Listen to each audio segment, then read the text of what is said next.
بسم اللہ الرحمن الرحیم نحمدہ ونصلی علی رسولہ الکریم۔ تعلیم واضح رہے کہ صرف زبان سے بیعت کا اقرار کرنا کچھ چیز نہیں ہے جب تک دل کی عزیمت سے اس پر پورا عمل نہ ہو۔ اور جو شخص میری تعلیم پر پورا عمل کرتا ہے وہ اس میرے گھر میں داخل ہو جاتا ہے جس کی نسبت خدا تعالیٰ کی کلام میں یہ وعدہ ہے، انی وحافظ کل من فی الدار، یعنی ہر ایک جو تیرے گھر کی چار دیوار کے اندر ہے میں اس کو بچاؤں گا۔ اس جگہ یہ نہیں سمجھنا چاہیے کہ وہی لوگ میرے گھر کے اندر ہیں جو میرے اس خاک و خشت کے گھر میں بود و باش رکھتے ہیں، بلکہ وہ لوگ بھی جو میری پوری پیروی کرتے ہیں میرے روحانی گھر میں داخل ہیں۔ پیروی کرنے کے لیے یہ باتیں ہیں کہ وہ یقین کریں کہ ان کا ایک قادر اور قیوم اور خالق الکل خدا ہے جو اپنی صفات میں ازلی، ابدی اور غیر متغیر ہے۔ نہ وہ کسی کا بیٹا نہ کوئی اس کا بیٹا، وہ دکھ اٹھانے اور صلیب پر چڑھنے اور مرنے سے پاک ہے۔ وہ ایسا ہے کہ باوجود دور ہونے کے نزدیک ہے، اور باوجود نزدیک ہونے کے وہ دور ہے، اور باوجود ایک ہونے کے اس کی تجلیات الگ الگ ہیں۔ انسان کی طرف سے جب ایک نئے رنگ کی تبدیلی ظہور میں آوے تو اس کے لیے وہ ایک نیا خدا بن جاتا ہے اور ایک نئی تجلی کے ساتھ اس سے معاملہ کرتا ہے، اور انسان بقدر اپنی تبدیلی کے خدا میں بھی تبدیلی دیکھتا ہے، مگر یہ نہیں کہ خدا میں کچھ تغیر آ جاتا ہے، بلکہ وہ ازل سے غیر متغیر اور کمال تام رکھتا ہے۔ لیکن انسانی تغیرات کے وقت جب نیکی کی طرف انسان کے تغیر ہوتے ہیں تو خدا بھی ایک نئی تجلی سے اس پر ظاہر ہوتا ہے، اور ہر ایک ترقی یافتہ حالت کے وقت جو انسان سے ظہور میں آتی ہے خدا تعالیٰ کی قادرانہ تجلی بھی ایک ترقی کے ساتھ ظاہر ہوتی ہے۔ وہ خارق عادت قدرت اسی جگہ دکھلاتا ہے جہاں خارق عادت تبدیلی ظاہر ہوتی ہے۔ خوارق اور معجزات کی یہی جڑ ہے۔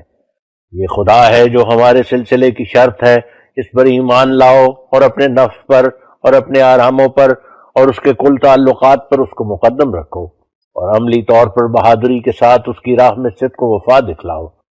دنیا اپنے اسباب اور اپنے عزیزوں پر اس کو مقدم نہیں رکھتی، مگر تم اس کو مقدم رکھو تا تم آسمان پر اس کی جماعت لکھے جاؤ۔ رحمت کے نشان دکھلانا قدیم سے خدا کی عادت ہے، مگر تم اس حالت میں اس عادت سے حصہ لے سکتے ہو کہ تم میں اور اس میں کچھ جدائی نہ رہے، اور تمہاری مرضی اس کی مرضی اور تمہاری خواہشیں اس کی خواہشیں ہو جائیں، اور تمہارا سر ہر ایک وقت اور ہر ایک حالت مراد یابی اور نامرادی میں اس کے آستانہ پر پڑے رہے تا جو چاہے سو کرے۔ اگر تم ایسا کرو گے تو تم میں وہ خدا ظاہر ہوگا جس نے مدت سے اپنا چہرہ چھپا لیا ہے۔ کیا کوئی تم میں ہے جو اس پر عمل کرے اور اس کی رضا کا طالب ہو جائے اور اس کی قضاء و قدر پر ناراض نہ ہو؟ تو تم مصیبت کو دیکھ کر اور بھی قدم آگے رکھو کہ یہ تمہاری ترقی کا ذریعہ ہے، اور اس کی توحید زمین پر پھیلانے کے لیے اپنی تمام طاقت سے کوشش کرو، اور اس کے بندوں پر رحم کرو، اور ان پر زبان یا ہاتھ یا کسی تدبیر سے ظلم نہ کرو، اور مخلوق کی بھلائی کے لیے کوشش کرتے رہو، اور کسی پر تکبر نہ کرو گو اپنا ماتحت ہو، اور کسی کو گالی مت دو گو وہ گالی دیتا ہو۔ غریب اور حلیم اور نیک نیت اور مخلوق کے ہمدرد بن جاؤ تا قبول کیے جاؤ۔ بہت ہیں جو علم ظاہر کرتے ہیں مگر وہ اندر سے بھیڑیے ہیں، بہت ہیں جو اوپر سے صاف ہیں مگر اندر سے سانپ ہیں۔ تو تم اس کی جناب میں قبول نہیں ہو سکتے جب تک ظاہر و باطن ایک نہ ہو۔ بڑے ہو کر چھوٹوں پر رحم کرو، نہ ان کی تحقیر، اور عالم ہو کر نادانوں کو نصیحت کرو، نہ خود نمائی سے ان کی تذلیل، اور امیر ہو کر غریبوں کی خدمت کرو، نہ خود پسندی سے ان پر تکبر۔ ہلاکت کی راہوں سے ڈرو، خدا سے ڈرتے رہو اور تقوی اختیار کرو، اور مخلوق کی پرستش نہ کرو، اور اپنے مولا کی طرف منقطع ہو جاؤ اور دنیا سے دل برداشتہ رہو، اور اسی کے ہو جاؤ اور اسی کے لیے زندگی بسر کرو، اور اس کے لیے ہر ایک ناپاکی اور گناہ سے نفرت کرو کیونکہ وہ پاک ہے۔ چاہیے کہ ہر ایک صبح تمہارے لیے گواہی دے کہ تم نے تقوی سے رات بسر کی، اور ہر ایک شام تمہارے لیے گواہی دے کہ تم نے ڈرتے ڈرتے دن بسر کیا۔ دنیا کی لعنتوں سے مت ڈرو کہ وہ دھوئیں کی طرح دیکھتے دیکھتے غائب ہو جاتی ہیں، اور وہ دن کو رات نہیں کر سکتی، بلکہ تم خدا کی لعنت سے ڈرو جو آسمان سے نازل ہوتی اور جس پر پڑتی ہے اس کی دونوں جہانوں میں بیخکنی کر جاتی ہے۔ تم ریاکاری کے ساتھ اپنے تئیں بچا نہیں سکتے، کیونکہ وہ خدا جو تمہارا خدا ہے اس کی انسان کے پاتال تک نظر ہے۔ کیا تم اس کو دھوکہ دے سکتے ہو؟ بس تم سیدھے ہو جاؤ اور صاف ہو جاؤ اور پاک ہو جاؤ اور کھڑے ہو جاؤ۔ اگر ایک ذرہ تیرگی تم میں باقی ہے تو وہ تمہاری ساری روشنی کو دور کر دے گی۔ اور اگر تمہارے کسی پہلو میں تکبر ہے یا ریا ہے یا خود پسندی ہے یا کسل ہے تو تم ایسی چیز نہیں ہو کہ جو قبول کے لائق ہو۔ ایسا نہ ہو کہ تم صرف چند باتوں کو لے کر اپنے تئیں دھوکہ دو کہ جو کچھ ہم نے کرنا تھا کر لیا ہے، کیونکہ خدا چاہتا ہے کہ تمہاری ہستی پر پورا انقلاب آوے، اور وہ تم سے ایک موت مانگتا ہے جس کے بعد وہ تمہیں زندہ کرے گا۔ تم آپس میں جلد صلح کرو اور اپنے بھائیوں کے گناہ بخشو، کیونکہ شریر ہے وہ انسان کہ جو اپنے بھائی کے ساتھ صلح پر راضی نہیں، وہ کاٹا جائے گا کیونکہ وہ تفرقہ ڈالتا ہے۔ تم اپنی نفسانیت ہر ایک پہلو سے چھوڑ دو اور باہمی ناراضگی جانے دو، اور سچے ہو کر جھوٹے کی طرح تذلل کرو تا تم بخشے جاؤ۔ نفسانیت کی فربہی چھوڑ دو کہ جس دروازے کے لیے تم بلائے گئے ہو اس میں سے ایک فربہ انسان داخل نہیں ہو سکتا۔ کیا ہی بدقسمت وہ شخص ہے جو ان باتوں کو نہیں مانتا جو خدا کے منہ سے نکلی اور میں نے بیان کی۔ تم اگر چاہتے ہو کہ آسمان پر تم سے خدا راضی ہو تو تم باہم ایسے ایک ہو جاؤ جیسے ایک پیٹ میں سے دو بھائی۔ تم میں سے زیادہ بزرگ وہی ہے جو زیادہ اپنے بھائی کے گناہ بخشتا ہے، اور بدبخت ہے وہ جو ضد کرتا ہے اور نہیں بخشتا، تو اس کا مجھ میں حصہ نہیں۔ خدا کی لعنت سے بہت خائف رہو کہ وہ قدوس اور غیور ہے، بدکار خدا کا قرب حاصل نہیں کر سکتا، متکبر اس کا قرب حاصل نہیں کر سکتا، ظالم اس کا قرب حاصل نہیں کر سکتا، خائن اس کا قرب حاصل نہیں کر سکتا، اور ہر ایک جو اس کے نام کے لیے غیرت مند نہیں اس کا قرب حاصل نہیں کر سکتا۔ وہ جو دنیا پر کتوں یا چیونٹیوں یا گدھوں کی طرح گرتے ہیں اور دنیا سے آرام یافتہ ہیں، وہ اس کا قرب حاصل نہیں کر سکتے۔ ہر ایک ناپاک آنکھ اس سے دور ہے، ہر ایک ناپاک دل اس سے بے خبر ہے۔ وہ جو اس کے لیے آگ میں ہے وہ آگ سے نجات دیا جائے گا، وہ جو اس کے لیے روتا ہے وہ ہنسے گا، وہ جو اس کے لیے دنیا سے توڑتا ہے وہ اس کو ملے گا۔ تم سچے دل سے اور پورے صدق سے اور سرگرمی کے قدم سے خدا کے دوست بنو تا وہ بھی تمہارا دوست بن جائے۔ تم ماتحتوں پر اور اپنی بیویوں پر اور اپنے غریب بھائیوں پر رحم کرو تا آسمان پر تم پر بھی رحم ہو۔ تم سچ مچ اس کے ہو جاؤ تا وہ بھی تمہارا ہو جاوے۔ دنیا ہزاروں بلاؤں کی جگہ ہے، تو تم خدا سے صدق کے ساتھ پنجہ مارو تا وہ یہ بلائیں تم سے دور رکھے۔ کوئی آفت زمین پر پیدا نہیں ہوتی جب تک آسمان سے حکم نہ ہو، اور کوئی آفت دور نہیں ہوتی جب تک آسمان سے رحم نازل نہ ہو۔ تو تمہاری عقل مندی اسی میں ہے کہ تم جڑ کو پکڑو نہ شاخ کو۔ تمہیں دوا اور تدبیر سے ممانعت نہیں ہے مگر ان پر بھروسہ کرنے سے ممانعت ہے، اور آخر وہی ہوگا جو خدا کا ارادہ ہوگا۔ اگر کوئی طاقت رکھے تو توکل کا مقام ہر ایک مقام سے بڑھ کر ہے، اور تمہارے لیے ایک ضروری تعلیم یہ ہے کہ قرآن شریف کو مہجور کی طرح نہ چھوڑ دو کہ تمہاری اسی میں زندگی ہے۔ جو لوگ قرآن کو عزت دیں گے وہ آسمان پر عزت پائیں گے۔ جو لوگ ہر ایک حدیث اور ہر ایک قول پر قرآن کو مقدم رکھیں گے ان کو آسمان پر مقدم رکھا جائے گا۔ نوع انسان کے لیے روئے زمین پر اب کوئی کتاب نہیں مگر قرآن، اور تمام آدم زادوں کے لیے اب کوئی رسول اور شفیع نہیں مگر محمد مصطفیٰ صلی اللہ علیہ وسلم۔ تو تم کوشش کرو کہ سچی محبت اس جاہ و جلال کے نبی کے ساتھ رکھو، اور اس کے غیر کو اس پر کسی نوع کی بڑائی مت دو تا آسمان پر تم نجات یافتہ لکھے جاؤ۔ اور یاد رکھو کہ نجات وہ چیز نہیں جو مرنے کے بعد ظاہر ہوگی، بلکہ حقیقی نجات وہ ہے کہ اسی دنیا میں اپنی روشنی دکھلاتی ہے۔ نجات یافتہ کون ہے؟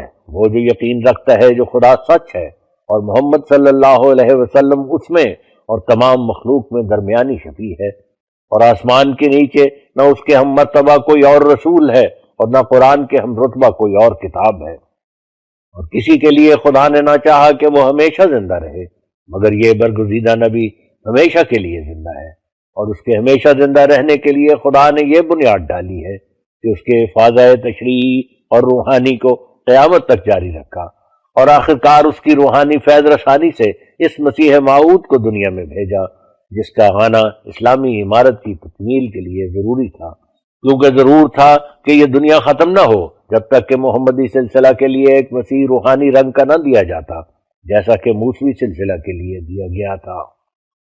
اسی کی طرف یہ آیت اشارہ کرتی ہے کہ اہدنا الصراط المستقیم صراط الذین انعمت علیہم۔ موسیٰ نے وہ متاع پائی جس کو قرون اولیٰ کھو چکے تھے، اور حضرت محمد مصطفیٰ صلی اللہ علیہ وسلم نے وہ متاع پائی جس کو موسیٰ کا سلسلہ کھو چکا تھا۔ اب محمدی سلسلہ موسوی سلسلہ کے قائم مقام ہے، مگر شان میں ہزارہا درجہ بڑھ کر، مسیل موسیٰ موسیٰ سے بڑھ کر، اور مسیل ابن مریم سے بڑھ کر، اور وہ مسیح موعود نہ صرف مدت کے لحاظ سے حضرت صلی اللہ علیہ وسلم کے بعد 14ویں صدی میں ظاہر ہوا، جیسا کہ مسیح ابن مریم موسیٰ کے بعد 14ویں صدی میں ظاہر ہوا تھا، بلکہ وہ ایسے وقت میں آیا جبکہ مسلمانوں کا وہی حال تھا جیسا کہ مسیح ابن مریم کے ظہور کے وقت یہودیوں کا حال تھا۔ سو وہ میں ہی ہوں۔ خدا جو چاہتا ہے کرتا ہے، نادان ہے وہ جو اس سے لڑے، اور جاہل ہے وہ جو اس کے مقابل پر یہ اعتراض کرے کہ یوں نہیں بلکہ یوں چاہیے تھا۔ سو اے وہ تمام لوگوں جو اپنے تئیں میری جماعت شمار کرتے ہو، آسمان پر تم اس وقت میری جماعت شمار کیے جاؤ گے جب سچ مچ تقوی کی راہوں پر قدم مارو گے۔ تو اپنی 5 وقتہ نمازوں کو ایسے خوف اور حضور سے ادا کرو کہ گویا تم خدا تعالیٰ کو دیکھتے ہو، اور اپنے روزوں کو خدا کے لیے صدق کے ساتھ پورے کرو۔ ہر ایک جو زکوٰۃ کے لائق ہے وہ زکوٰۃ دے، اور جس پر حج فرض ہو چکا ہے اور کوئی مانع نہیں وہ حج کرے۔ نیکی کو سوار کر ادا کرو اور بدی کو بیدار ہو کر ترک کرو۔ یقیناً یاد رکھو کہ کوئی عمل خدا تک نہیں پہنچ سکتا جو تقوی سے خالی ہے۔ ہر ایک نیکی کی جڑ تقوی ہے۔ جس عمل میں یہ جڑ ضائع نہیں ہوگی وہ عمل بھی ضائع نہیں ہوگا۔ ضرور ہے کہ انواع رنج و مصیبت سے تمہارا امتحان بھی ہو، جیسا کہ پہلے مومنوں کے امتحان ہوئے۔ سو خبردار رہو، ایسا نہ ہو کہ ٹھوکر کھاؤ۔ زمین تمہارا کچھ بھی بگاڑ نہیں سکتی اگر تمہارا آسمان سے پختہ تعلق ہے۔ جب کبھی تم اپنا نقصان کرو گے تو اپنے ہاتھوں سے، نہ دشمن کے ہاتھوں سے۔ اگر تمہاری زمینی عزت ساری جاتی رہے تو خدا تمہیں ایک لازوال عزت آسمان پر دے گا، تو تم اس کو مت چھوڑو۔ اور ضرور ہے کہ تم دکھ دیے جاؤ اور اپنی کئی امیدوں سے بے نصیب کیے جاؤ، تو ان صورتوں سے تم دلگیر مت ہو، کیونکہ تمہارا خدا تمہیں آزماتا ہے کہ تم اس کی راہ میں ثابت قدم ہو یا نہیں۔ اگر تم چاہتے ہو کہ آسمان پر فرشتے بھی تمہاری تعریف کریں تو تم مارے کھاؤ اور خوش رہو، اور گالیاں سنو اور شکر کرو، اور ناکامیاں دیکھو اور پیوند مت توڑو۔ تم خدا کی آخری جماعت ہو، تو وہ عمل نیک دکھلاؤ جو اپنے کمال میں انتہائی درجہ پر ہو۔ ہر ایک جو تم میں سست ہو جائے گا وہ ایک گندی چیز کی طرح جماعت سے باہر پھینک دیا جائے گا اور حسرت سے مرے گا، اور خدا کا کچھ نہ بگاڑ سکے گا۔ دیکھو میں بہت خوشی سے خبر دیتا ہوں کہ تمہارا خدا در حقیقت موجود ہے، اگرچہ سب اسی کی مخلوق ہے، لیکن وہ اس شخص کو چن لیتا ہے جو اس کو چنتا ہے۔ وہ اس کے پاس آ جاتا ہے جو اس کے پاس جاتا ہے، جو اس کو عزت دیتا ہے وہ اس کو بھی عزت دیتا ہے۔ تم اپنے دلوں کو سیدھے کر کے اور زبانوں اور آنکھوں اور کانوں کو پاک کر کے اس کی طرف آ جاؤ کہ وہ تمہیں قبول کرے گا۔ عقیدہ کے روح سے جو خدا تم سے چاہتا ہے وہ یہی ہے کہ خدا ایک اور محمد صلی اللہ علیہ وسلم اس کا نبی ہے اور خاتم الانبیاء ہے اور سب سے بڑھ کر ہے۔ اب بعد اس کے کوئی نبی نہیں مگر وہی جس پر بروزی طور سے محمدیت کی چادر پہنائی گئی، کیونکہ خادم اپنے مخدوم سے جدا نہیں اور نہ شاخ اپنی بیخ سے جدا ہے۔ اور تم یقیناً سمجھو کہ عیسیٰ بن مریم فوت ہو گیا ہے اور کشمیر سری نگر محلہ خان یار میں اس کی قبر ہے۔ حضور فرماتے ہیں خدا تعالیٰ نے اپنی کتاب عزیز میں اس کے مر جانے کی خبر دی ہے، اور میں حضرت عیسیٰ علیہ السلام کی شان کا منکر نہیں۔ وہ خدا نے مجھے خبر دی ہے کہ مسیح محمدی مسیح موسوی سے افضل ہے، لیکن تاہم میں مسیح ابن مریم کی بہت عزت کرتا ہوں، کیونکہ میں روحانیت کی روح سے اسلام میں خاتم الخلفاء ہوں، جیسا کہ مسیح ابن مریم اسرائیلی سلسلہ کے لیے خاتم الخلفاء تھا۔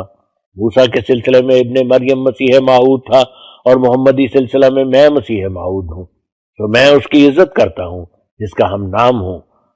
اور مفسد اور مفتری ہے وہ شخص جو مجھے کہتا ہے کہ میں مسیح ابن مریم کی عزت نہیں کرتا۔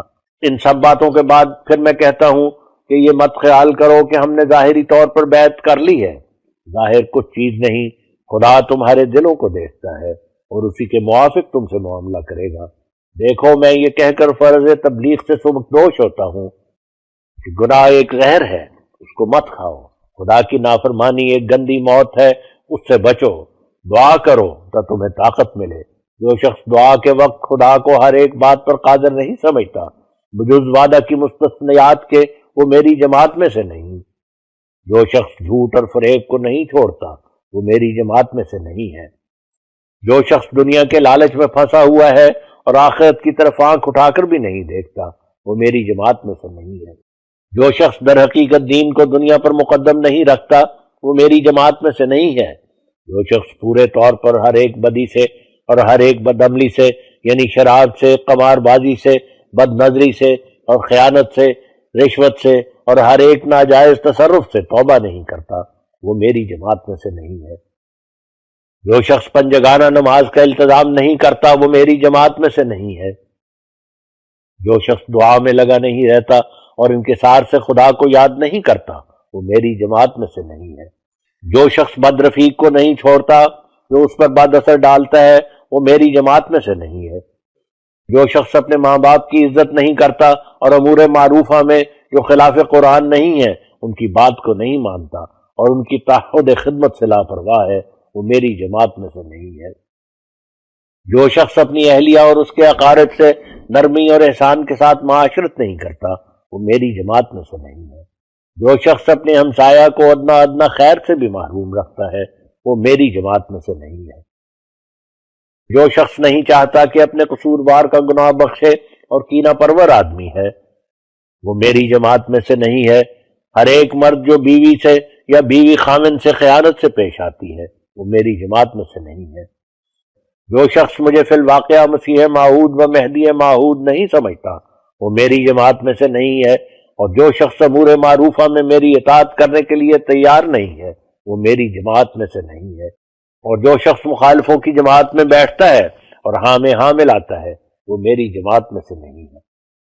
ہر ایک زانی، فاسق، شرابی، خونی، چور، قمار باز، خائن، مرتشی، غاصب، ظالم، دروغ گو، جال ساز اور ان کا ہم نشین اور اپنے بھائیوں اور بہنوں پر تہمتیں لگانے والا جو اپنے افعال شنیعہ سے توبہ نہیں کرتا اور خراب مجلسوں کو نہیں چھوڑتا وہ میری جماعت میں سے نہیں ہے۔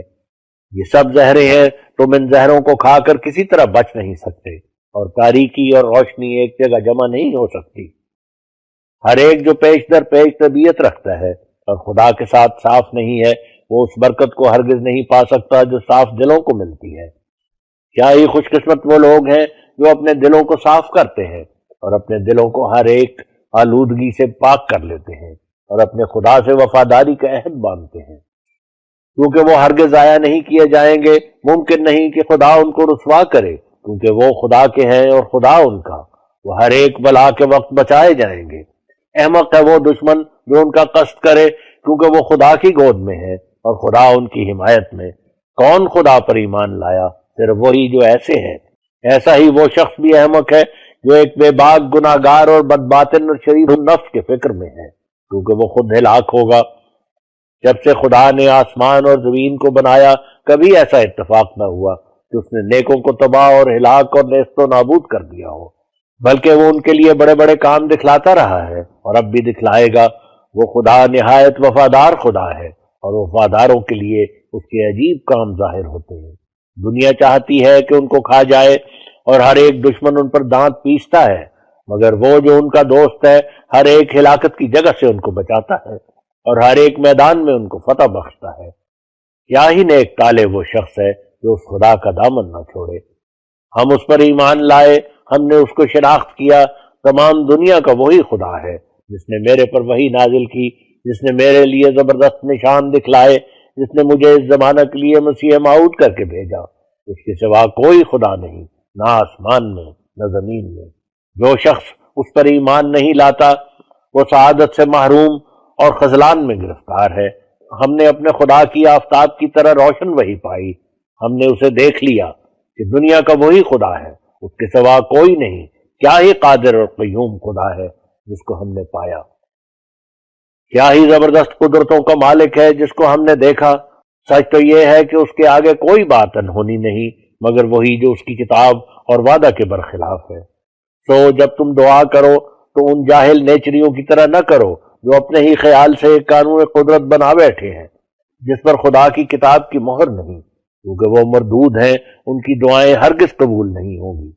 وہ اندھے ہیں نہ سجھا کے، وہ مردے ہیں نہ زندے، خدا کے سامنے اپنا تراشیدہ قانون پیش کرتے ہیں اور اس کی بے انتہا قدرتوں کی حد بس ٹھہراتے ہیں اور اس کو کمزور سمجھتے ہیں۔ تو ان سے ایسا ہی معاملہ کیا جائے گا جیسا کہ ان کی حالت ہے۔ لیکن جب تو دعا کے لیے کھڑا ہو تو تجھے لازم ہے کہ یہ یقین رکھے کہ تیرا خدا ہر ایک چیز پر قادر ہے، تب تیری دعا منظور ہوگی اور تو خدا کی قدرت کے عجائبات دیکھے گا جو ہم نے دیکھے ہیں، اور ہماری گواہی رویت سے ہے نہ بطور قصہ کے۔ اس شخص کی دعا کیوں کر منظور ہو اور خود کیوں کر اس کو بڑی مشکلات کے وقت جو اس کے نزدیک قانون قدرت کے مخالف ہیں دعا کرنے کا حوصلہ پڑے، جو خدا کو ہر ایک چیز پر قادر نہیں سمجھتا۔ مگر اے سعید انسان، تو ایسا مت کر، تیرا خدا وہ ہے جس نے بے شمار ستاروں کو بغیر ستون کے لٹکا دیا اور جس نے زمین و آسمان کو محض عدم سے پیدا کیا ہے۔ کیا تو اس پر بدظنی رکھتا ہے کہ وہ تیرے کام میں عاجز آ جائے گا؟ حضور تحریر فرماتے ہیں، بلکہ تیری ہی بدظنی تجھے محروم رکھے گی۔ ہمارے خدا میں بے شمار عجائبات ہیں، مگر وہی دیکھتے ہیں جو صدق اور وفا سے اس کے ہو گئے ہیں۔ وہ غیروں پر جو اس کی قدرتوں پر یقین نہیں رکھتے اور اس کے صادق وفادار نہیں ہے، وہ عجائبات ظاہر نہیں کرتا۔ کیا بدبخت وہ انسان ہے جس کو اب تک یہ پتہ نہیں کہ اس کا ایک خدا ہے جو ہر ایک چیز پر قادر ہے۔ ہمارا بہشت ہمارا خدا ہے، ہماری اعلیٰ لذات ہمارے خدا میں ہے، کیونکہ ہم نے اس کو دیکھا اور ہر ایک خوبصورتی اس میں پائی۔ یہ دولت لینے کے لائق ہے اگرچہ جان دینے سے ملے، اور یہ لال خریدنے کے لائق ہے اگرچہ تمام وجود کھونے سے حاصل ہو۔ اے محرومو، اس چشمہ کی طرف دوڑو کہ وہ تمہیں سیراب کرے گا۔ یہ زندگی کا چشمہ ہے جو تمہیں بچائے گا۔ میں کیا کروں اور کس طرح اس خوشخبری کو دلوں میں بٹھا دوں؟ کس دف سے میں بازاروں میں منادی کروں کہ تمہارا یہ خدا ہے تا لوگ سن لیں، اور کس دوا سے میں علاج کروں تا سننے کے لیے لوگوں کے کان کھلیں۔ اگر تم خدا کے ہو جاؤ گے تو یقیناً سمجھو کہ خدا تمہارا ہی ہے۔ تم سوئے ہوئے ہوگے اور خدا تعالیٰ تمہارے لیے جاگے گا۔ تم دشمن سے غافل ہوگے اور خدا اسے دیکھے گا اور اس کے منصوبے کو توڑے گا۔ تم ابھی تک نہیں جانتے کہ تمہارے خدا میں کیا کیا قدرتیں ہیں، اور اگر تم جانتے تو تم پر کوئی ایسا دن نہ آتا کہ تم دنیا کے لیے سخت غمگین ہو جاتے۔ ایک شخص جو ایک خزانہ اپنے پاس رکھتا ہے، کیا وہ ایک پیسہ کے ضائع ہونے سے روتا ہے اور چیخیں مارتا ہے اور ہلاک ہونے لگتا ہے؟ پھر اگر تم کو اس خزانہ کی اطلاع ہوتی کہ خدا تمہارا ہر ایک حاجت کے وقت کام آنے والا ہے، تو تم دنیا کے لیے ایسے بے خود کیوں ہوتے؟ خدا ایک پیارا خزانہ ہے، اس کی قدر کرو کہ وہ تمہارے ہر ایک قدم میں تمہارا مددگار ہے۔ تم بغیر اس کے کچھ بھی نہیں، اور نہ تمہارے اسباب اور تدبیریں کچھ چیز ہیں۔ غیر قوموں کی تقلید نہ کرو کہ جو بکلی اسباب پر گر گئی ہیں، اور جیسے سانپ مٹی کھاتا ہے انہوں نے سفلی اسباب کی مٹی کھائی، اور جیسے گدھ اور کتے مردار کھاتے ہیں انہوں نے مردار پر دانت مارے، وہ خدا سے بہت دور جا پڑے۔ انسانوں کی پرستش کی اور خنزیر کھایا اور شراب کو پانی کی طرح استعمال کیا، اور حد سے زیادہ اسباب پر گرنے سے اور خدا سے قوت نہ مانگنے سے وہ مر گئے، اور آسمانی روح ان میں سے ایسی نکل گئی جیسا کہ ایک گھونسلے سے کبوتر پرواز کر جاتا ہے۔ ان کے اندر دنیا پرستی کا جذام ہے جس نے ان کے تمام اندرونی اعضاء کاٹ دیے ہیں۔ بس تم اس نظام سے ڈرو۔ میں تمہیں حد اعتدال تک رعایت اسباب سے منع نہیں کرتا، بلکہ اس سے منع کرتا ہوں کہ تم غیر قوموں کی طرح میرے اسباب کے بندے ہو جاؤ، اور اس خدا کو فراموش کر دو جو اسباب کو بھی وہی مہیا کرتا ہے۔ اگر تمہیں آنکھ ہو تو تمہیں نظر آ جائے کہ خدا ہی خدا ہے اور سب ہیچ ہے۔ تم نہ ہاتھ لمبا کر سکتے ہو اور نہ اکٹھا کر سکتے ہو مگر اس کے اذن سے۔ ایک مردہ اس پر ہنسی کرے گا، مگر کاش اگر وہ مر جاتا تو اس ہنسی سے اس کے لیے بہتر تھا۔ خبردار، تم غیر قوموں کو دیکھ کر ان کی ریس مت کرو کہ انہوں نے دنیا کے منصوبوں میں بہت ترقی کر لی ہے۔ آؤ ہم بھی انہی کے قدم پر چلیں۔ سنو اور سمجھو کہ وہ اس خدا سے سخت بیگانہ اور غافل ہیں جو تمہیں اپنی طرف بلاتا ہے۔ ان کا خدا کیا چیز ہے؟ صرف ایک عاجز انسان، اس لیے وہ غفلت میں چھوڑے گئے۔ میں تمہیں دنیا کے کسب اور حرفت سے نہیں روکتا، مگر تم ان لوگوں کے پیرو مت بنو جنہوں نے سب کچھ دنیا کو ہی سمجھ رکھا ہے۔ چاہیے کہ تمہارے ہر ایک کام میں، خواہ دنیا کا ہو خواہ دین کا، خدا سے طاقت اور توفیق مانگنے کا سلسلہ جاری رہے، لیکن نہ صرف خشک ہونٹوں سے، بلکہ چاہیے کہ تمہارا سچ مچ یہ عقیدہ ہو کہ ہر ایک برکت آسمان سے ہی اترتی ہے۔ تم راست باز اس وقت بنو گے جبکہ تم ایسے ہو جاؤ کہ ہر ایک کام کے وقت، ہر ایک مشکل کے وقت قبل اس کے جو تم کوئی تدبیر کرو کہ اپنا دروازہ بند کرو اور خدا کے آستانہ پر گرو کہ ہمیں یہ مشکل پیش ہے، اپنے فضل سے مشکل کشائی فرما، تب روح القدس تمہاری مدد کرے گی اور غیب سے کوئی راہ تمہارے لیے کھولی جائے گی۔ اپنی جانوں پر رحم کرو، اور جو لوگ خدا سے بکلی علاقہ توڑ چکے ہیں اور ہمتاً اسباب پر گر گئے ہیں، یہاں تک کہ طاقت مانگنے کے لیے وہ منہ سے انشاءاللہ بھی نہیں نکالتے، ان کے پیراؤ مت بن جاؤ۔ خدا تمہاری آنکھیں کھولے تا تمہیں معلوم ہو کہ تمہارا خدا تمہاری تمام تدابیر کا شتیر ہے۔ اگر شتیر گر جائے تو کیا کڑیاں اپنی چھت پر قائم رہ سکتی ہیں؟ نہیں، بلکہ یک دفعہ گریں گی، اور احتمال ہے کہ ان سے کئی خون بھی ہو جائیں۔ اسی طرح تمہاری تدابیر بغیر خدا کی مدد کے قائم نہیں رہ سکتی۔ اگر تم اس سے مدد نہیں مانگو گے اور اس سے طاقت مانگنا اپنا اصول نہیں ٹھہراؤ گے تو تمہیں کوئی کامیابی حاصل نہیں ہوگی، آخر بڑی حسرت سے مرو گے۔ یہ مت خیال کرو کہ پھر دوسری قومیں کیوں کر کامیاب ہو رہی ہیں، حالانکہ وہ اس خدا کو جانتی بھی نہیں جو تمہارا کامل اور قادر خدا ہے۔ اس کا جواب یہی ہے کہ وہ خدا کو چھوڑنے کی وجہ سے دنیا کے امتحان میں ڈالی گئی ہیں۔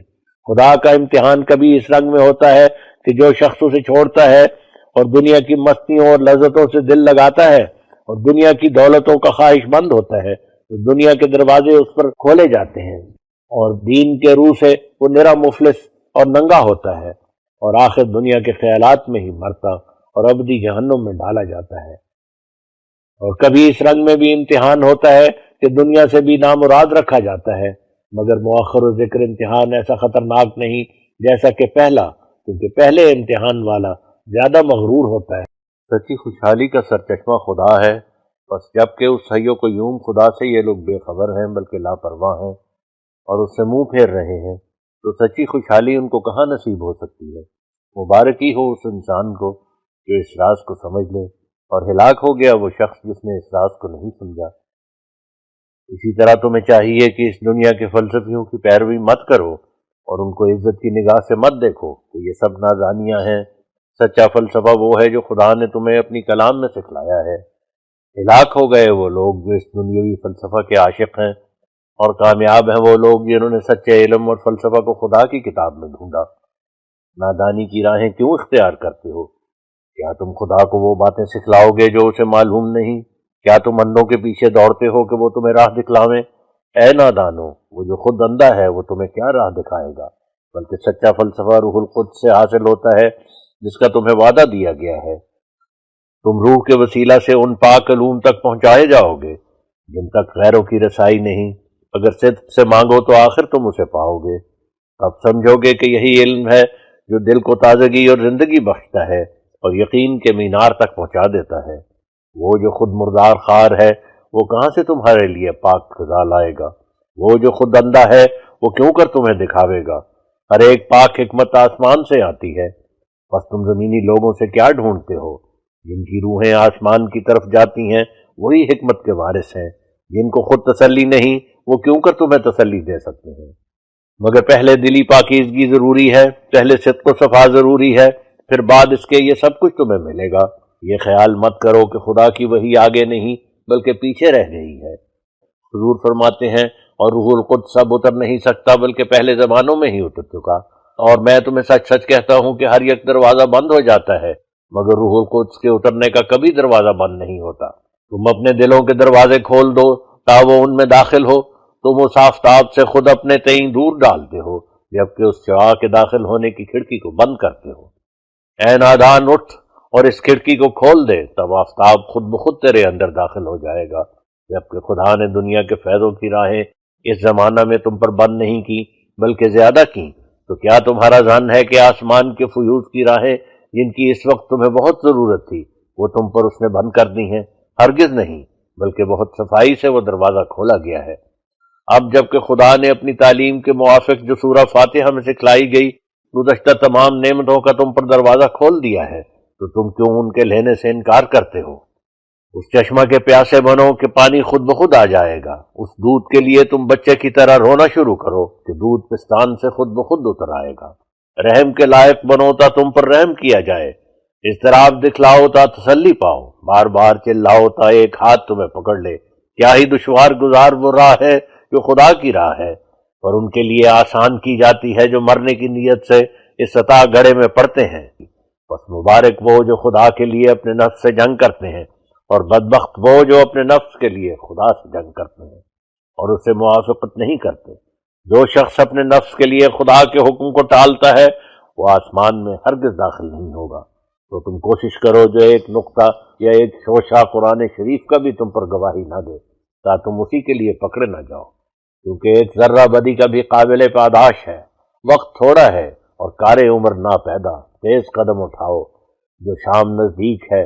جو کچھ پیش کرنا ہے وہ بار بار دیکھ لو، ایسا نہ ہو کہ کچھ رہ جائے اور ضیاع کاری کا موجب ہو، یا سب گندی اور کھوٹی متاع ہو جو شاہی دربار میں پیش کرنے کے لائق نہ ہو۔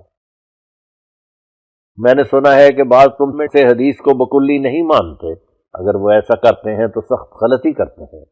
میں نے یہ تعلیم نہیں دی کہ ایسا کرو، بلکہ میرا مذہب یہ ہے کہ 3 چیزیں ہیں کہ جو تمہاری ہدایت کے لیے خدا نے تمہیں دی ہیں۔ حضور فرماتے ہیں سب سے اول قرآن ہے، جس میں خدا کی توحید اور جلال اور عظمت کا ذکر ہے، اور جس میں ان اختلافات کا فیصلہ کیا گیا ہے جو یہود اور نصارہ میں تھے۔ اسی طرح قرآن میں منع کیا گیا ہے کہ بجز خدا کے تم کسی چیز کی عبادت کرو، نہ انسان کی، نہ حیوان کی، نہ سورج کی، نہ چاند کی، اور نہ کسی اور ستارہ کی، اور نہ اسباب کی، اور نہ اپنے نفس کی۔ تو تم ہوشیار رہو اور خدا کی تعلیم اور قرآن کی ہدایت کے برخلاف ایک قدم بھی نہ اٹھاؤ۔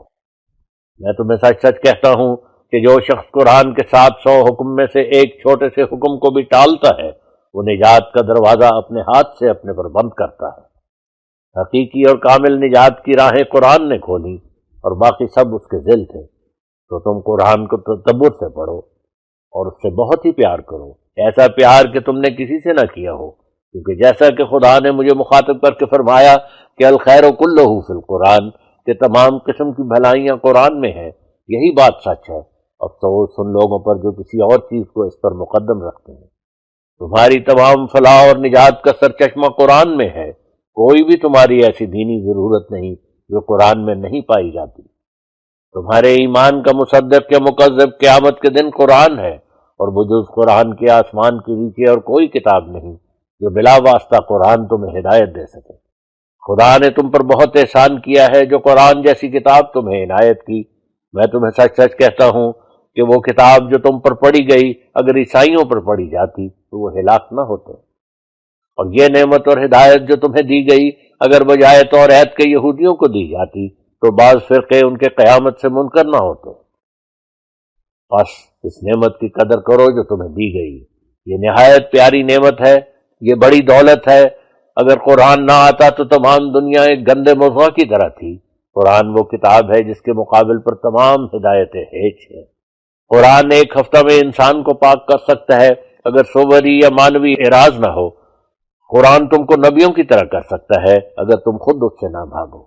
بجز قرآن کس کتاب نے اپنی ابتدا میں ہی اپنے پڑھنے والوں کو یہ دعا سکھلائی اور یہ امید دی کہ اہدنا الصراط المستقیم صراط الذین انعمت علیہم، یعنی ہمیں اپنی ان نعمتوں کی راہ دکھلا جو پہلوں کو دکھلائی گئی۔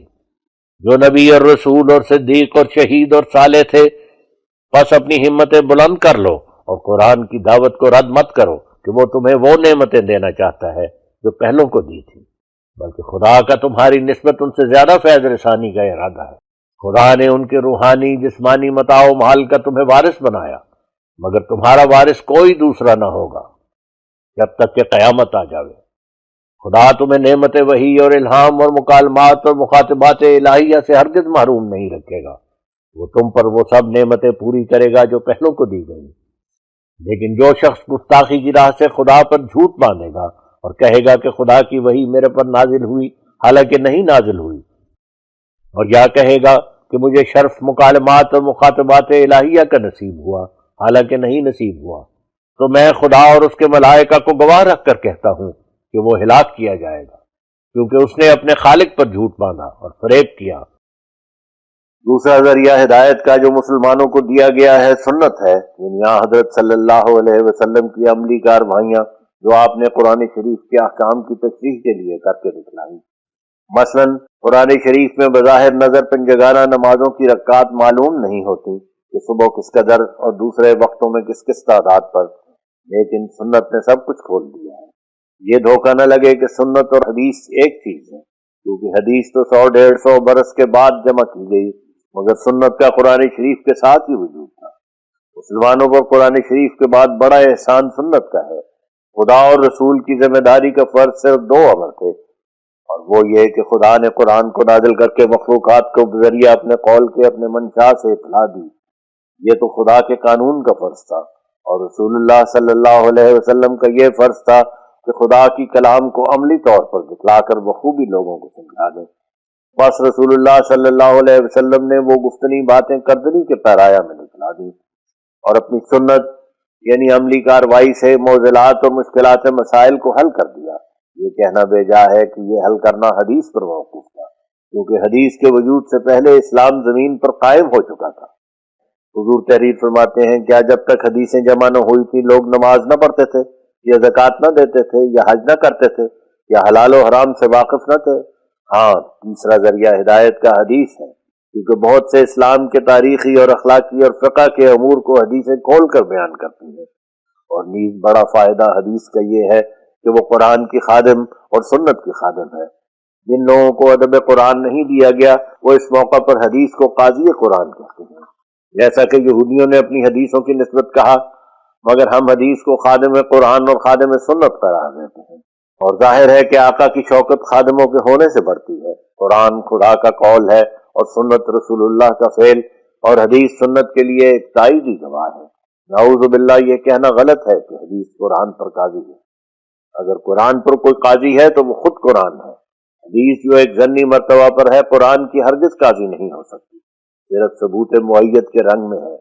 قرآن اور سنت نے اصل کام سب کر دکھایا ہے، اور حدیث صرف تائیدی گواہ ہے۔ حدیث قرآن پر کیسے قاضی ہو سکتی ہے؟ قرآن اور سنت اس زمانہ میں ہدایت کر رہے تھے جبکہ اس مصنوعی قاضی کا نام و نشان نہ تھا۔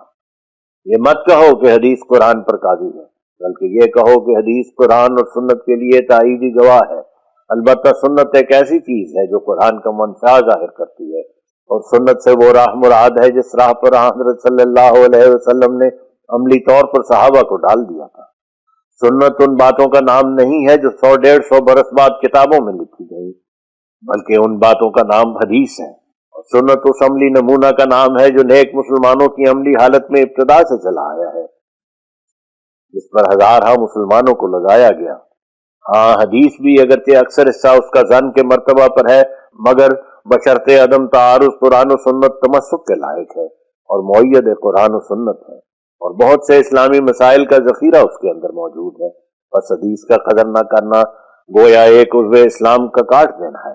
ہاں، اگر ایک ایسی حدیث ہو جو قرآن اور سنت کے نقیض ہو، اور نیز ایسی حدیث کی نقیض ہو جو قرآن کے مطابق ہے، یا مثلاً ایک ایسی حدیث ہو جو صحیح بخاری کے مخالف ہے، تو وہ حدیث قبول کے لائق نہیں ہوگی، کیونکہ اس کے قبول کرنے سے قرآن کو اور ان تمام احادیث کو جو قرآن کے موافق ہیں رد کرنا پڑتا ہے۔ اور میں جانتا ہوں کہ کوئی پرہیزگار اس پر جرت نہیں کرے گا کہ ایسی حدیث پر عقیدہ رکھے تو وہ قرآن اور سنت کے برخلاف، اور ایسی حدیثوں کے مخالف ہے جو قرآن کے مطابق ہے۔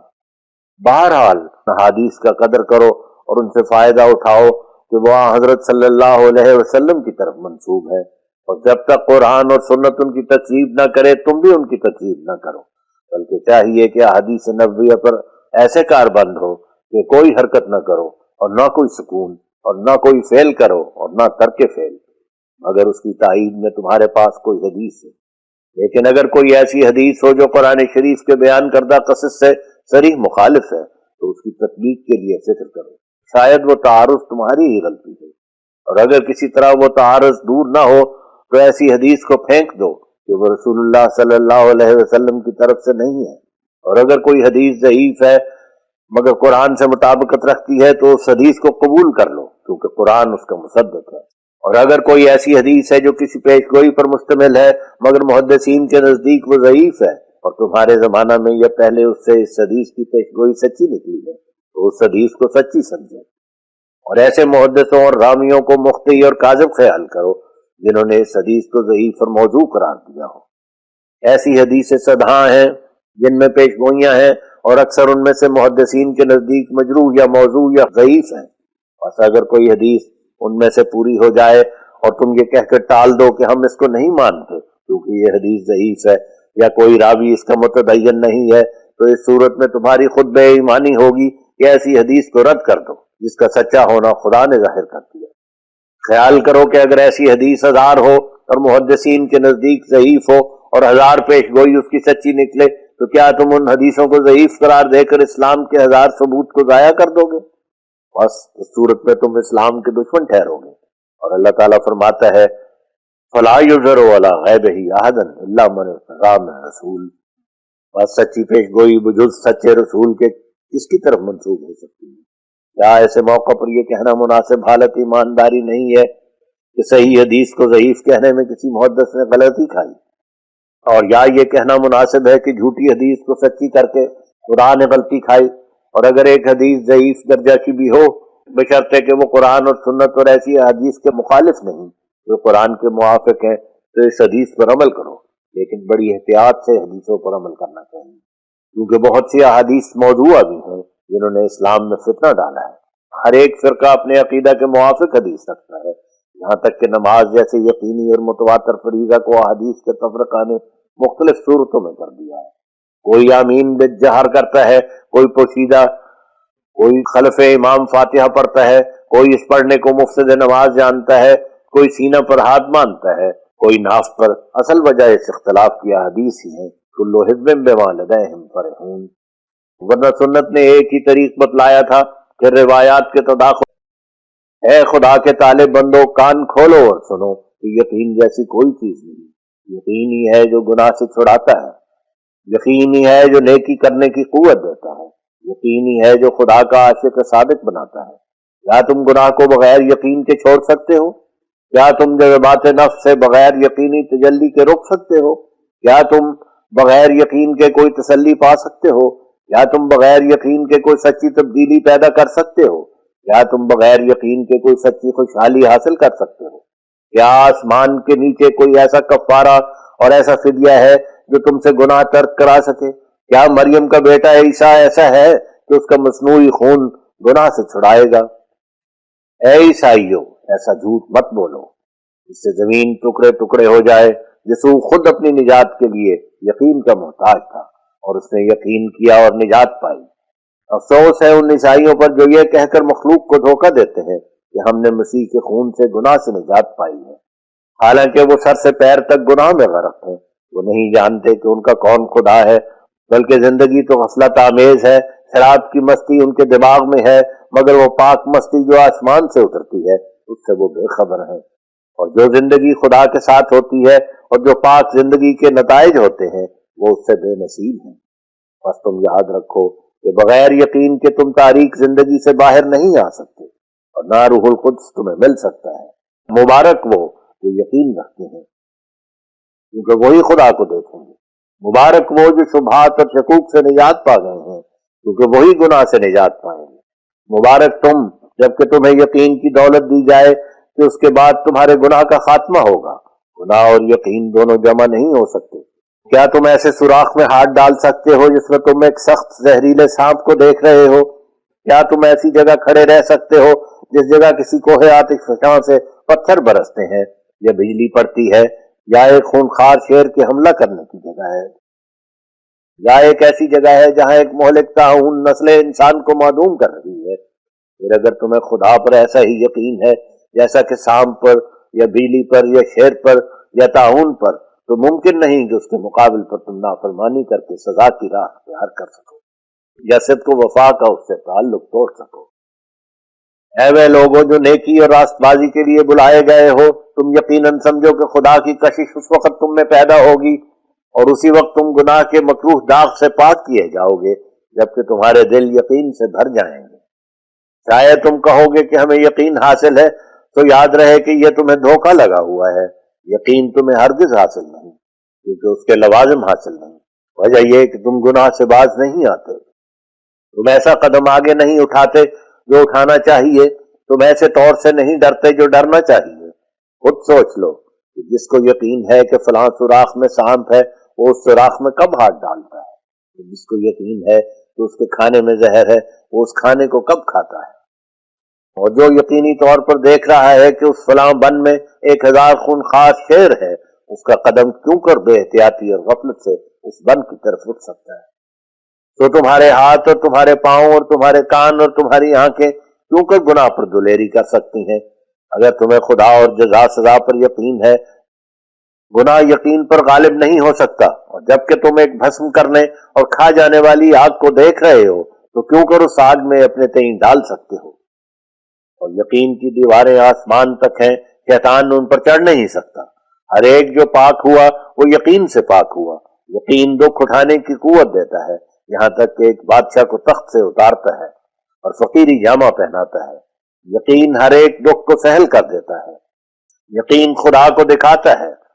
ہر ایک کفارہ جھوٹا ہے اور ہر ایک فدیہ باطل ہے، اور ہر ایک پاکیزگی یقین کی راہ سے آتی ہے۔ وہ چیز جو گناہ سے چھڑاتی اور خدا تک پہنچاتی اور فرشتوں سے بھی صدق اور ثبات میں آگے بڑھا دیتی ہے، وہ یقین ہے۔ ہر ایک مذہب جو یقین کا سامان پیش نہیں کرتا وہ جھوٹا ہے۔ ہر ایک مذہب جو یقینی وسائل سے خدا کو دکھا نہیں سکتا، ہر ایک مذہب جس میں بجز پرانے قصوں کے اور کچھ نہیں، وہ جھوٹا ہے۔ خدا جیسے پہلے تھا وہ اب بھی ہے، اور اس کی قدرتیں جیسے پہلے تھیں وہ اب بھی ہیں، اور اس کا نشان دکھلانے پر جیسا کہ پہلے اقتدار تھا وہ اب بھی ہے۔ پھر تم کیوں صرف قصوں پر راضی ہوتے ہو؟ وہ مذہب ہلاک شدہ ہے جس کے معجزات صرف قصے ہیں، جس کی پیشگوئیاں صرف قصے ہیں، اور وہ جماعت ہلاک شدہ ہے جس پر خدا نازل نہیں ہوا۔ اور جو یقین کے ذریعے سے خدا کے ہاتھ سے پاک، جس طرح انسان نفسانی لذات کا سامان دیکھ کر ان کی طرف کھینچا جاتا ہے، اسی طرح انسان جب روحانی لذات یقین کے ذریعے سے حاصل کرتا ہے تو وہ خدا کی طرف کھینچا جاتا ہے، اور اس کا حسن اس کو ایسا مست کر دیتا ہے کہ دوسری تمام چیزیں اس کو سراسر ردی دکھائی دیتی ہیں، اور انسان اسی وقت گناہ سے مخلصی پاتا ہے جبکہ وہ خدا اور اس کے جبروت اور جزا سزا پر یقینی طور پر اطلاع پاتا ہے۔ ہر ایک بے باکی کی جڑ بے خبری ہے۔ جو شخص خدا کی یقینی معرفت سے کوئی حصہ لیتا ہے وہ بے باک نہیں رہ سکتا۔ اگر گھر کا مالک جانتا ہے کہ ایک پرزور سیلاب نے اس کے گھر کی طرف رخ کیا ہے، اور یا اس کے گھر کے ارد گرد آگ لگ چکی ہے اور صرف ایک ذرا سی جگہ باقی ہے، تو وہ اس گھر میں ٹھہر نہیں سکتا۔ تو پھر تم خدا کی جزا سزا کے یقین کا دعویٰ کر کے کیوں کر اپنی خطرناک حالتوں پر ٹھہر رہے ہو؟ تو تم آنکھیں کھولو اور خدا کے اس قانون کو دیکھو جو تمام دنیا میں پایا جاتا ہے۔ چوہے مت بنو جو نیچے کی طرف جاتے ہیں، بلکہ بلند پرواز کبوتر بنو جو آسمان کے فضا کو اپنے لیے پسند کرتا ہے۔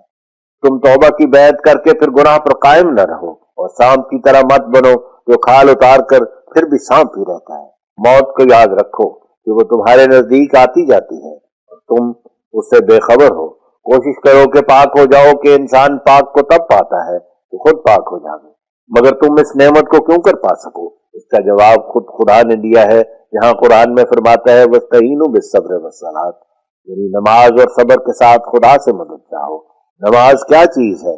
وہ دعا ہے جو تسبیح، تحمید، تقدیس اور استغفار اور درود کے ساتھ تضرع سے مانگی جاتی ہے۔ سو جب تم نماز پڑھو تو بے خبر لوگوں کی طرح اپنی دعاؤں میں صرف عربی الفاظ کے پابند نہ رہو، کیونکہ ان کی نماز اور ان کا استغفار سب رسمیں ہیں جن کے ساتھ کوئی حقیقت نہیں۔ لیکن تم جب نماز پڑھو تو بجز قرآن کے جو خدا کا کلام ہے اور بجز بعض ادعیہ معصورہ کے ایک رسول کا کلام ہے، باقی اپنی تمام عام دعاؤں میں اپنی زبان میں ہی الفاظ متضرعانہ ادا کر لیا کرو، چاہو کہ تمہارے دلوں پر اس اجر و نیاز کا کچھ اثر ہو۔ نماز میں آنے والی بلاؤں کا علاج ہے۔ تم نہیں جانتے کہ نیا دن چڑھنے والا کس قسم کے قضاء و قدر تمہارے لیے لائے گا، بس قبل اس کے جو دن چڑھے تم اپنے مولا کی جناب میں تضرع کرو کہ تمہارے لیے خیر و برکت کا دن چڑھے۔ اے امیروں اور بادشاہوں اور دولت مندوں، آپ لوگوں میں ایسے لوگ بہت ہی کم ہیں جو خدا سے ڈرتے اور اس کی تمام راہوں میں راست باز ہیں۔ اکثر ایسے ہیں کہ دنیا کے ملک اور دنیا کے املاک سے دل لگاتے ہیں اور پھر اسی میں عمر بسر کر لیتے ہیں اور موت کو یاد نہیں رکھتے۔ ہر ایک امیر جو نماز نہیں پڑھتا اور خدا سے لاپرواہ ہے، اس کے تمام نوکروں چاکروں کا گناہ اس کی گردن پر ہے۔ ہر ایک امیر جو شراب پیتا ہے، اس کی گردن پر ان لوگوں کا بھی گناہ ہے جو اس کے ماتحت ہو کر شراب میں شریک ہے۔ اے عقل مندو، یہ دنیا ہمیشہ کی جگہ نہیں، تم سنبھل جاؤ، تم ہر ایک بے اعتدالی کو چھوڑ دو، ہر ایک نشہ کی چیز کو ترک کرو۔ انسان کو تباہ کرنے والی صرف شراب ہی نہیں بلکہ افیون، گانجا، چرس، بھنگ، تاڑی اور ہر ایک نشہ جو ہمیشہ کے لیے عادت کر لیا جاتا ہے وہ دماغ کو خراب کرتا اور آخر ہلاک کرتا ہے۔ سو تم اس سے بچو۔ ہم نہیں سمجھ سکتے کہ تم کیوں ان چیزوں کو استعمال کرتے جن کی شامت سے ہر ایک سال ہزار ہاتھ تمہارے جیسے نشہ کے عادی اس دنیا سے کوچ کرتے جاتے ہیں، اور آخرت کا عذاب الگ ہے۔ پرہیزگار انسان بن جاؤ تا تمہاری عمریں زیادہ ہوں اور تم خدا سے برکت پاؤ۔ حد سے زیادہ عیاشی میں بسر کرنا لعنتی زندگی ہے۔ حد سے زیادہ بدخلق اور بے مہر ہونا لعنتی زندگی ہے۔ حد سے زیادہ خدا یا اس کے بندوں کی ہمدردی سے لاپرواہ ہونا لعنتی زندگی ہے۔ ہر ایک امیر خدا کے حقوق اور انسانوں کے حقوق سے ایسا ہی پوچھا جائے گا جیسا کہ ایک فقیر، بلکہ اس سے زیادہ۔ بس کیا بدقسمت وہ شخص ہے جو اس مختصر زندگی پر بھروسہ کر کے بکلی خدا سے منہ پھیر لیتا ہے اور خدا کے حرام کو ایسی بے باکی سے استعمال کرتا ہے کہ گویا وہ حرام اس کے لیے حلال ہے۔ غصے کی حالت میں دیوانوں کی طرح کسی کو گالی، کسی کو زخمی اور کسی کو قتل کرنے کے لیے تیار ہو جاتا ہے، اور شہوات کے جوش میں بے حیائی کے طریقوں کو انتہا تک پہنچا دیتا ہے۔ تو وہ سچی خوشحالی کو نہیں پائے گا یہاں تک کہ مرے گا۔ اے عزیزو، تم تھوڑے دنوں کے لیے دنیا میں آئے ہو اور وہ بھی بہت کچھ گزر چکی، تو اپنے مولا کو ناراض مت کرو۔ ایک انسانی گورنمنٹ جو تم سے زبردست ہو اگر تم سے ناراض ہو تو وہ تمہیں تباہ کر سکتی ہے۔ بس تم سوچ لو کہ خدا تعالیٰ کی ناراضگی سے کیوں کر تم بچ سکتے ہو۔ اگر تم خدا کی آنکھوں کے آگے متقی ٹھہر جاؤ تو تمہیں کوئی بھی تباہ نہیں کر سکتا، اور وہ خود تمہاری حفاظت کرے گا۔ اور دشمن جو تمہاری جان کے درپے ہے تم پر قابو نہیں پائے گا، ورنہ تمہاری جان کا کوئی حافظ نہیں، اور تم دشمنوں سے ڈر کر یا اور آفات میں مبتلا ہو کر بے قراری سے زندگی بسر کرو گے، اور تمہاری عمر کے آخری دن بڑے غم اور غصہ کے ساتھ گزریں گے۔ خدا ان لوگوں کی پناہ ہو جاتا ہے جو اس کے ساتھ ہو جاتے ہیں، تو خدا کی طرف آ جاؤ اور ہر ایک مخالفت اس کی چھوڑ دو، اور اس کے فرائض میں سستی نہ کرو، اور اس کے بندوں پر زبان سے یا ہاتھ سے ظلم مت کرو۔ اس کے بندوں پر زبان سے یا ہاتھ سے ظلم مت کرو، اور آسمانی قہر اور غضب سے ڈرتے رہو کہ یہی راہ نجات کی ہے۔ اے علماء اسلام، میری تکذیب میں جلدی مت کرو کہ بہت اسرار ایسے ہوتے ہیں کہ انسان جلدی سے سمجھ نہیں سکتا۔ بات کو سن کر اسی وقت رد کرنے کے لیے تیار مت ہو جاؤ کہ یہ تقویٰ کا طریق نہیں ہے۔ اگر تم میں بعض غلطیاں نہ ہوتی اور اگر تم نے بعض احادیث کے الٹے معنی نہ سمجھے ہوتے تو مسیح موعود کا جو حکم ہے آنا ہی لغو تھا۔ اور نیز جس کام کے لیے آپ لوگوں کے عقیدوں کے موافق مسیح ابن مریم آسمان سے آئے گا، یعنی یہ کہ مہدی سے مل کر لوگوں کو جبراً مسلمان کرنے کے لیے جنگ کرے گا، یہ ایک ایسا عقیدہ ہے جو اسلام کو بدنام کرتا ہے۔ قرآن شریف میں کہاں لکھا ہے کہ مذہب کے لیے جبر درست ہے؟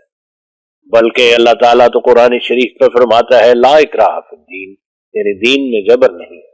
پھر مسیح ابن مریم کو جبر کا اختیار کیوں کر دیا جائے گا؟ سارا قرآن بار بار کہہ رہا ہے کہ دین میں جبر نہیں، اور صاف طور پر ظاہر کر رہا ہے کہ جن لوگوں سے حضرت صلی اللہ علیہ وسلم کے وقت لڑائیاں کی گئی تھیں، وہ لڑائیاں دین کو جبراً شائع کرنے کے لیے نہیں تھیں، بلکہ یا تو بطور سزا تھیں، یعنی ان لوگوں کو سزا دینا منظور تھا جنہوں نے ایک گروہ کثیر مسلمانوں کو قتل کر دیا اور بعض کو وطن سے نکال دیا تھا اور نہایت سخت ظلم کیا تھا، جیسا کہ اللہ تعالیٰ فرماتا ہے اذن للذین یقاتلون بانہم ظلموا وان اللہ علی نصرہم لقدیر، یعنی ان مسلمانوں کو جن سے کفار جنگ کر رہے ہیں بسبب مظلوم ہونے کے مقابلہ کرنے کی اجازت دی گئی، اور خدا قادر ہے کہ جو ان کی مدد ہو۔ یا وہ لڑائیاں ہیں جو بطور مدافعت تھی، یعنی جو لوگ اسلام کے نابود کرنے کے لیے پیش قدمی کرتے تھے یا اپنے ملک میں اسلام کو شائع ہونے سے جبراً روکتے تھے، ان سے بطور حفاظت خود اختیاری یا ملک میں آزادی پیدا کرنے کے لیے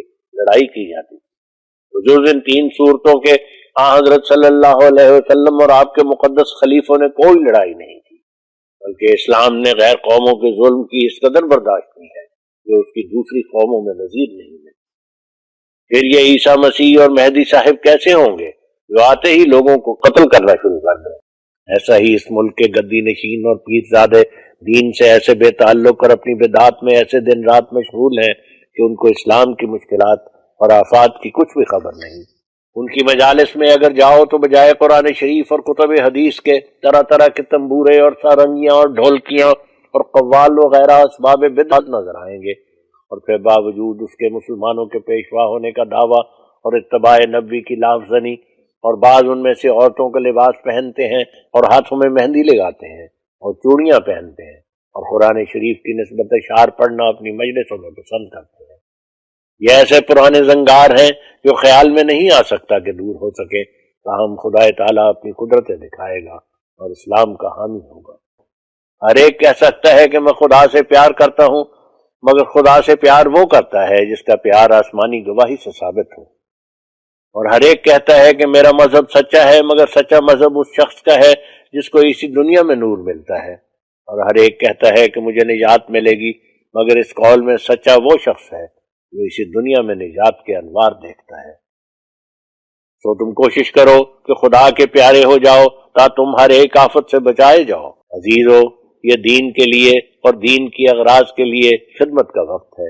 اس وقت کو غنیمت سمجھو کہ پھر کبھی ہاتھ نہیں آئے گا۔ بس تم ایسے برگزیدہ نبی کے تابع ہو کر کیوں ہمت ہارتے ہو؟ تم اپنے وہ نمونے دکھلاؤ جو فرشتے بھی آسمان پر تمہارے صدق و صفا سے حیران ہو جائیں اور تم پر درود بھیجیں۔ اب میں ختم کرتا ہوں اور دعا کرتا ہوں کہ یہ تعلیم میری تمہارے لیے مفید ہو اور تمہارے اندر ایسی تبدیلی پیدا ہو کہ زمین کے تم ستارے بن جاؤ اور زمین اس نور سے روشن ہو جو تمہارے رب سے تمہیں ملے۔ آمین ثم آمین۔